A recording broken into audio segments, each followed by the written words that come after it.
So I've been off TikTok for about a year and some now, and that decision I took literally changed a whole lot of things for me. But before I get into the details, first of all, welcome back to my channel. My name is Esther, and make sure to subscribe to my channel if you haven't already. Be sure to like this video too. Thank you very much. Anyway, let's get straight into details. So I'm going to tell you why I deleted TikTok and why, if you struggle with social media addiction or anxiety, you should probably think about it too. My relationship with social media has never really been healthy. Looking back in time, the first social media I got on was Instagram, and that was 2016. At first, I would go there on a good day, scroll and just enjoy the videos, have fun, laugh, talk to friends. When as I got older, I became very self-aware and I was in a really dark place, and Instagram became a very, very messed up place for me. I would go there and I would compare myself, to the point where I would tell myself I can never amount to anything, and all because of something I saw through a screen. This thing was on and off. Sometimes I would actually enjoy the app, sometimes I would not. I would just go on the app and get very depressed. When I joined TikTok, I can't remember the exact year, but I do remember thinking how cool it was, seeing funny cool videos, seeing people having fun, and how it was so relatable to our generation, to young people, right? It was all good at first, but I was in a spot in my life where my self-image and self-esteem was very low and very messed up. What I thought about myself was all, upside down. I would go on Instagram and I would feel pressure of not doing enough. I would compare myself to people I did not even know, sometimes to people I know, and I would go on TikTok and feel the same pressure. It was everywhere, that pressure, and I feel like it was a me problem at that point. It had nothing to do with social media or anything. It was a me problem.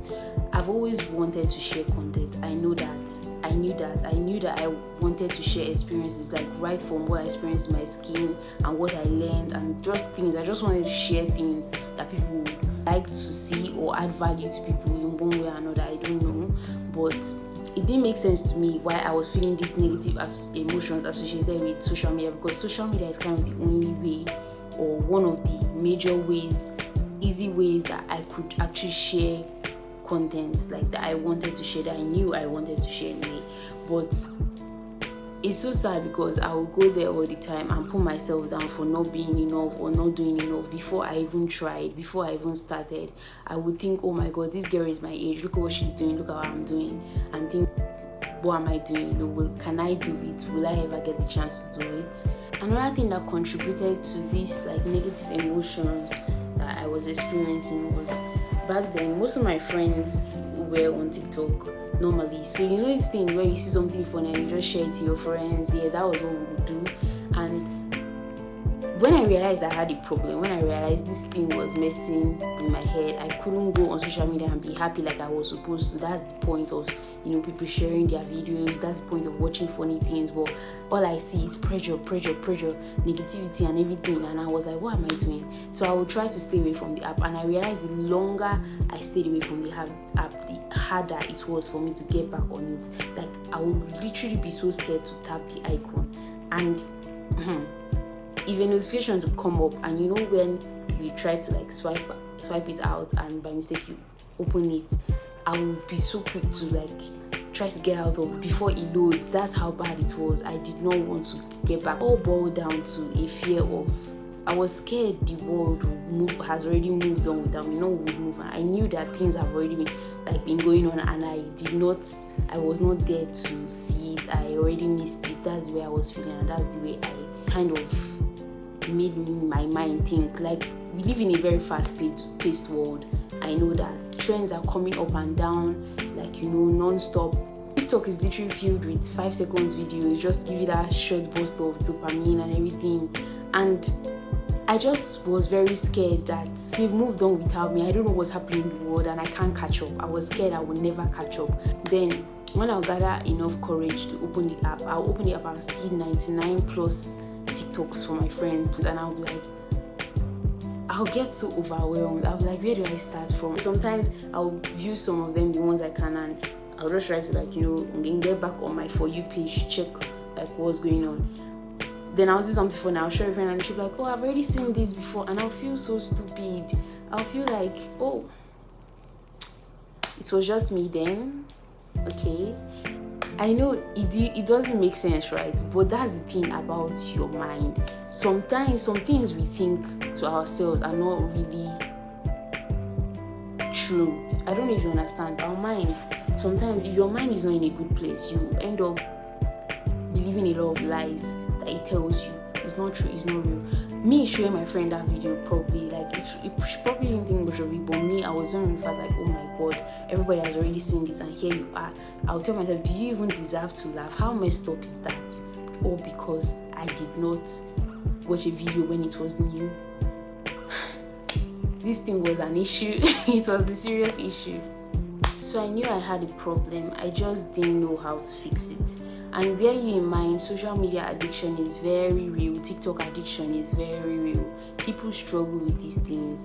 Like, it may not seem like it, but you do realize when you're on your phone just mindlessly scrolling and scrolling. I know people that they live on TikTok. they literally live on TikTok. That's like their go-to app, always scrolling and scrolling. One time I stayed up till 4 a.m. in school watching TikToks. Why? And it was I think it was about, I don't know what it was about, but I know that from one thing, you know how TikTok is, you enter another thing and you just keep mindlessly scrolling, wasting all your time. And I was in school, bear in mind, meaning I probably had stuff to do the next day. So why would I, illogical me, would I, like, am I supposed to do that? But I did it anyway. That's not normal. It shows like really, should I say, lack of self-control or something. So I knew I had a problem with all the social media stuff, and most of the time, all the times I spent on like social media, even if I enjoy it partway, I'll go to and see a video and think, oh, look at them and look at me. That was not a nice feeling at all. So I realized I started to get anxiety over an application on my phone, over something that should never ever have that much power over me. And I didn't like that at all. I control it, not the other way around. It's a device. It's not real. It's a device. It's just an object. It shouldn't like bother me that much. It's an application, a software shouldn't bother me that much. Long story short, how I got the courage to finally take that bold step of deleting my account, deleting my whole existence on TikTok. How I did it was, I watched a video, can't remember what it was about, but I know what I got from it basically. So it said to list out all your problems or things that bother you or things that give you anxiety. See what is in your control, see what you can change, see what you can do about it. Then things you can, scrap it out and pray to God to replace it with something from Him. So I wrote everything down, and this again shines light on the importance of journaling for me. Journaling has been a very vital part of my growth for the past 3 years. I've been journaling for the past 3 years, and I realized that when you write your thoughts down, it gives you a better perspective. It helps you to see things from a better viewpoint and kind of analyze it. When it's all in your head, it's all jumbled up. But when you write it down and you see it like in paper, in pen, it helps you to really sort out your head. Anyways, so I wrote it down. I wrote down everything. I wrote TikTok, I wrote Instagram, and all the other of my problems. Then as I was striking things out, I realized, oh my god, I can do without TikTok. Like, it's not a do or die thing, and it's not like I posted a lot on it, because my major two social medias that I was on was TikTok and Instagram, right?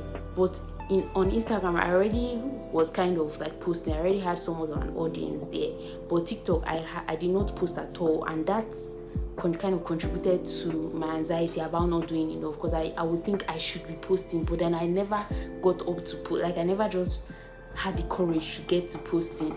So it was like a cycle of the same thing all over and all over again. I just said, okay, you know what, I don't need TikTok, I can let it go for now, focus on Instagram one step at a time. And I became very strict about the kind of things I consume on Instagram. Okay, sure, life looks great on pictures, but we don't live in pictures, so I just had to kill that negativity off. I was strict about the time I spent on Instagram. If I'm not posting or sharing things or talking to people with like conversations on DMs, I don't like going to, especially my explore.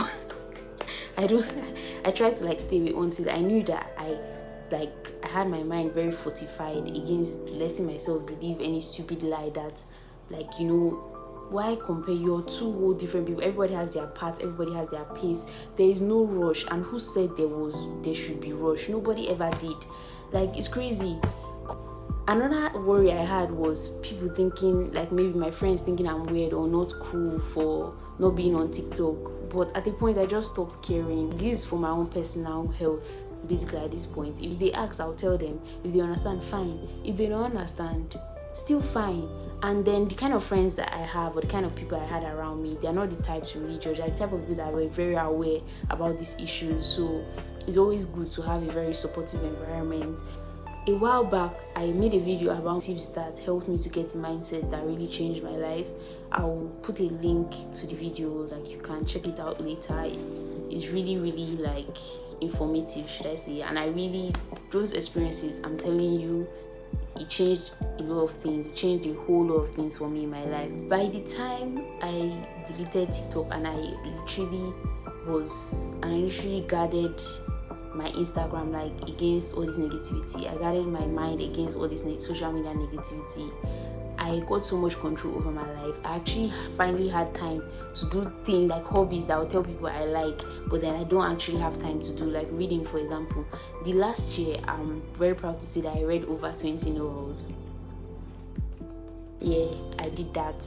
And that was after I took a whole, like, I'm still off TikTok right now. And look, I'm not trying to write anything off. I know people earn off social media. I know people make money on social media, like through businesses and all that. All I'm trying to say is that you have to keep your head straight.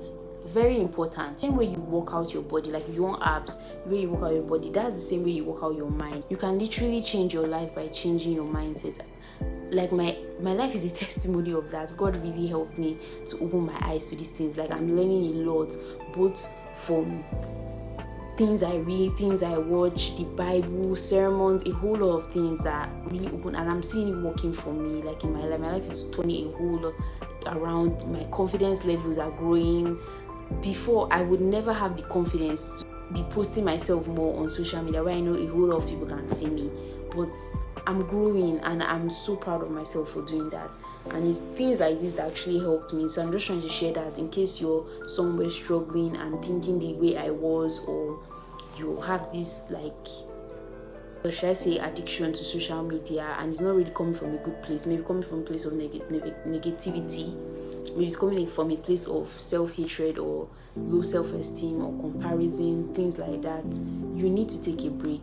Maybe you just need to shut it all off. If you can't, just take a break. Get your head in the right place. Know how to admire without hating yourself. Know the presence of somebody's beauty does not mean the lack of yours. Build yourself up before you let, because the damage social media has done to our generation is strong. But you know, technology has its good side and its bad side. Technology is amazing. I personally love YouTube because YouTube has given me an opportunity to really share like things with ease and less pressure. Just keep like doing my thing on YouTube and learning from it and growing from it calmly. There's no rush. There's literally no rush. One step at a time. Everybody has a different path. That's the amazing thing about life. That's the amazing thing about growth. So just take it easy, take it slow. Me personally, the major things that really helped me is like I took some time, but I really studied the Bible. By the time I began to realize who I am, like how much God loves me, I just feel like, I mean, if God loves me, why should I care about anything else? Like, God loves me so much, like why should I care? I can't just, logically, when I now thought like that, I realized I really have nothing to lose. If I cannot lose the love of God, what else is more important than that? What else matters more than that? So I just became at peace with stuff like that. Look, I don't know, nobody knows the future. I do plan on getting back on TikTok. because I'm currently, this downtime has really given me insight into a lot of things, and I've grown like immensely. So I do plan on getting on TikTok because I still want to grow my social media presence. I still want to grow my audience. I still want to, like, you know, share things. So I want to get back on TikTok, but now at least I know when to take a break. I know how to guard my like mind against lies and all these things, because some things on TikTok are pretty stupid too. Yeah, another thing I should say, I should probably talk about, even if you don't want to take a break, even if you're not that courageous enough to delete it yet or delete the app yet, you should probably check like or watch the things you watch. Yeah. Be careful the things you watch, basically, is what I'm trying to say. Some of the things people watch, some of the things people post on TikTok are absolute nonsense. I'm sorry to say that. I'm not trying to, people, there are important things on TikTok, there are educative things, there are informative things, there are fun things, there are cool things, but some things, it's not everything that is worth your while. It's not everything that is actually like that short 5 seconds of your life. Don't waste it. Don't waste it. Don't waste your time. Don't waste your time. Anything that will make you compare yourself or make you say degrading things to yourself, cut it out. You don't need that. You don't need it. Anyway, basically that will be all. It's actually night right now. I just had to shoot this one real quick. So I'll see you guys next week, and be sure to subscribe to my channel. Make sure to like this video, and be sure to comment. I would like to hear from you guys. Like, do you also have these struggles? Did you have it before? Are you over it now? Are you still struggling? Let me know. I really want to. I don't know. I want to listen. I'm here for you. So bye bye. Don't let me look for you next week. Oh, be here same time next week.